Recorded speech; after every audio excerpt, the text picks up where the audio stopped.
పాకిస్తాన్లో ఉండే టెర్రరిస్టులు ఆ ప్రభుత్వ అండతో భారతదేశానికి వచ్చి మన టెరిటరీకి వచ్చి 26 మందిని పొట్టన పెట్టుకున్నారు.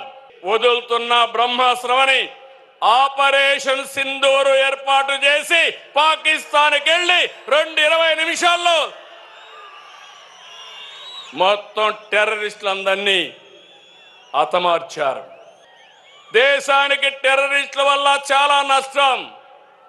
అదే సమయంలో మన రాష్ట్రంలో మన దేశంలో కూడా ఆర్థిక ఉగ్రవాదుల వల్ల కూడా అంతే నష్టం. చంద్రబాబు నాయుడు గారు అంటారు, నాకు చాలా ఆశ్చర్యం వేసింది.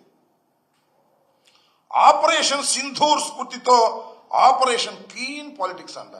వరే అసలు క్లీన్ పాలిటిక్స్ గురించి నారా చంద్రబాబు నాయుడు గారే మాట్లాడి ఇంకెవరు మాట్లాడాల్సిన అవసరం లేదు. భారతదేశంలో పాలిటిక్స్ ని భ్రష్టు పట్టించినటువంటి వ్యక్తి, డర్టీ పాలిటిక్స్ ని తీసుకొచ్చినటువంటి వ్యక్తి, అత్యంత ఖరీదైనటువంటి పాలిటిక్స్ చేసినటువంటి వ్యక్తి నారా చంద్రబాబు నాయుడు గారు.